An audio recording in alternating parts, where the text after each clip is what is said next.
What it is, what's happening YouTube? It's your boy Srtfied, and I'm back with another banger for you guys. Y'all already know what's up. If you ain't subscribed to my channel yet, smash that subscribe button. Don't cost me nothing, don't cost you nothing. Just click that red button.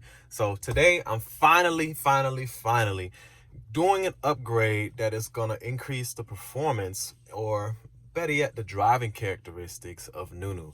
And if you guys been following me on my channel back when I had Srtfied, which was my 2013 SRT8, there was a modification that I done to it that I recommend it to anybody who has a 392 Charger, and that is the differential.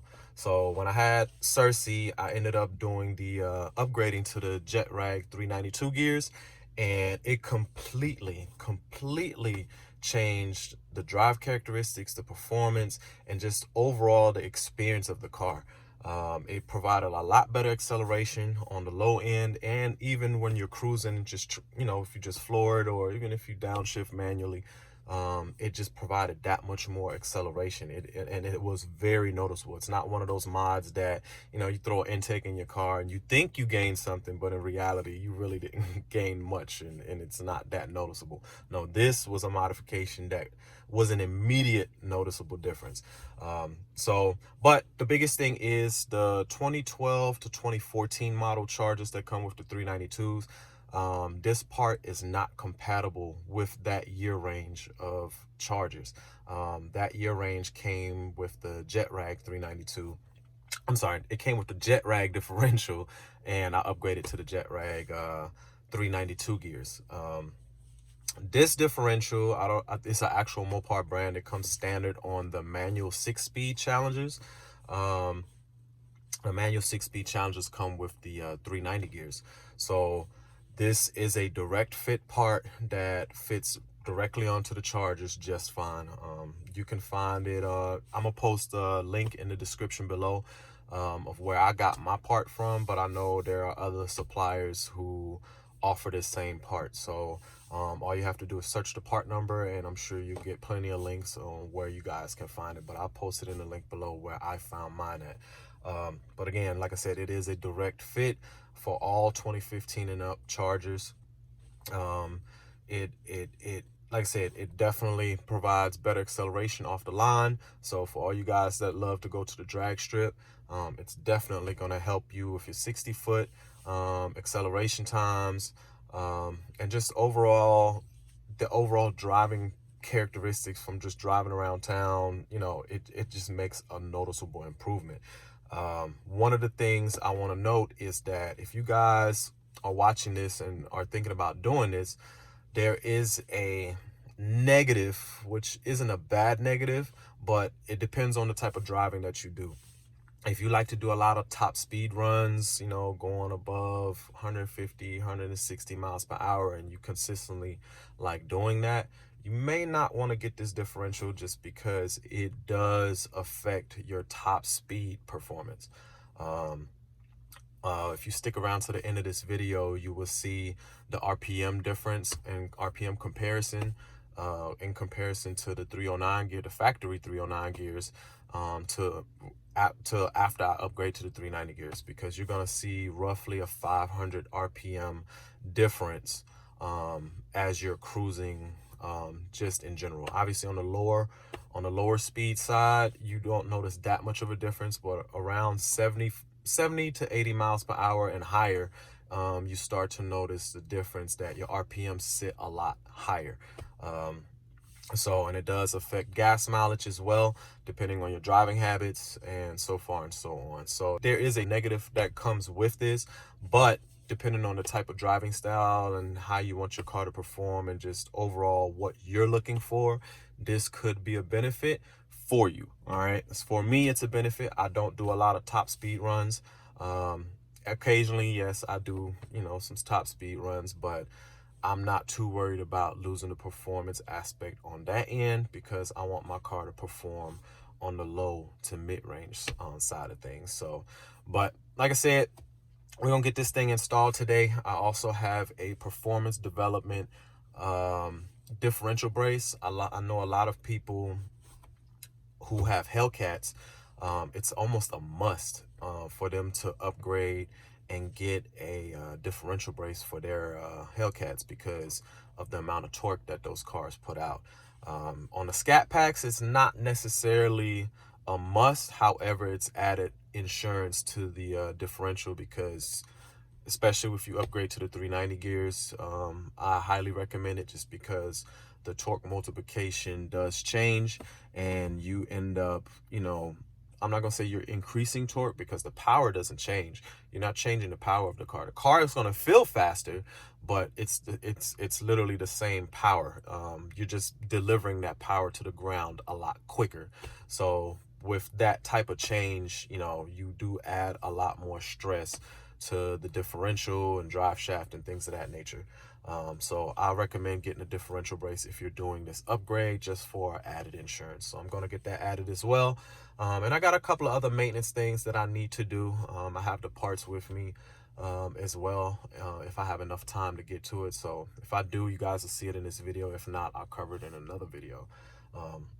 But yeah, we're gonna get this thing going. I hope you guys sit back, enjoy, and again, stay posted to the end of the video because I will give you guys a RPM comparison. I'm not going to do a full review on this thing today because there is a break-in period that comes with this differential. It's a 500-mile break-in period, so I'm gonna get this thing broken in and then I'll give you guys a full review of the 390 gears. All right, so stay posted, enjoy, and stick around to the end of the video. Let go. All right, so I just pulled up the All-Stars right here.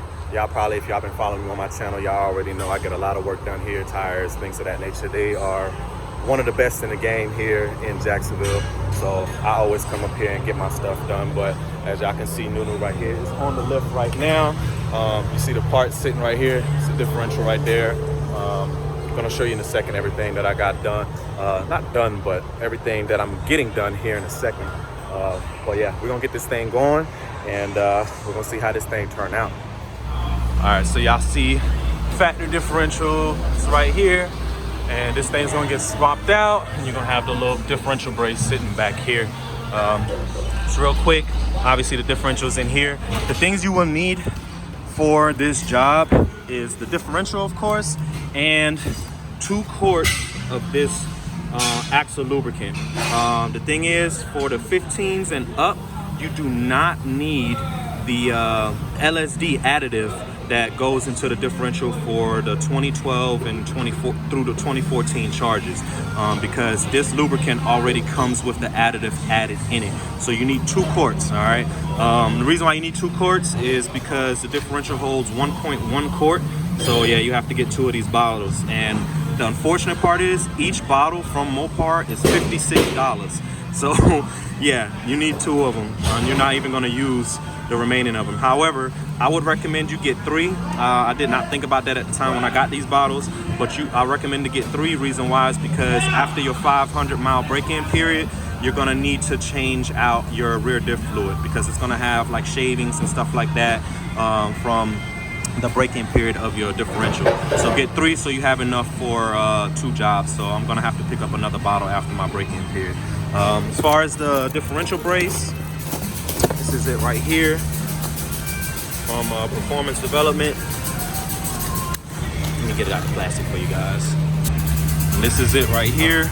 It literally mounts up back here to pretty much keep that diff nice and tight to where you don't have any flex under hard accelerations, because generally from the drive shaft, when the drive shaft turns under hard acceleration, this differential has a tendency to flex, and when it does that, especially on Hellcats, these have a tendency to split and break.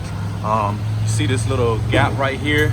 They have a tendency to come apart in this area, and sometimes they split directly in half. So that piece is a definite added benefit. It doesn't keep it from happening, especially on extremely modified and high horsepower charges and challenges. It's just something that's, you know, it's an added benefit to make sure that you don't split your differential. But we're gonna get this install going, and yeah, hopefully we get this done pretty quick. So we just got the exhaust out. It's unfortunate that I had this X pipe welded in, well, it's not unfortunate, but with this X pipe welded in, I did not get the clamps, you know, for this, where you can take it out in sections. So in order to get access to the rear diff, we had to literally take this all out in one piece, because there's literally no section in here that's sectioned off. So I might go to an exhaust shop and have them cut a section to where I can get a clamp put in, just in case, just to make things easier in the future. But for now, I had to get the entire exhaust taken out. So now it's time to get these drive bolts taken out and drop that diff. So the diff is officially out, sitting right there. And this is the new one right here, as y'all can see, 390. Factory is 309. And while we got it out, we're gonna go ahead and mount that brace on the actual differential, just to save time when we put it back up. All right, new diff and differential brace is in. Everything lined up pretty good. All we gotta do now is tighten up the drive shaft and fill this thing up with diff fluid, and that's it. And just like that, everything is all back together, all cleaned up, had residual fluid laying around. This is kind of a pain in the butt to get to, but if you get this brace, make sure you get an 8mm L bracket Allen key for that, to where you can reach that. But it's kind of a pain to get to, but it works. All right, so I had to run home real quick and change, because I had to take my butt to work, and also do a quick after for the RPM comparison that I wanted to show you guys. So the first clip that you guys are seeing right now is cruising at 35 miles an hour. There's really no difference, except if you really pay attention, the gear that I'm in. So I'm definitely in a higher gear compared to before, but the RPMs are lower, which explains why I'm in a higher gear as well. But second clip you're seeing is a 50 mile an hour roll, and it's the same thing. The RPMs are around the same, but you're in a higher gear. The third clip is where you start to notice the difference when you get higher in speeds. This one is a 70 mile an hour roll cruising on the highway, and that's where you notice that in 8th gear, both clips were in 8th gear, and I'm sitting around 400 RPMs higher than normal. So once you get up to speed, that's where you'll notice the difference as far as the RPMs go. But as far as driving in general, the car feels lighter.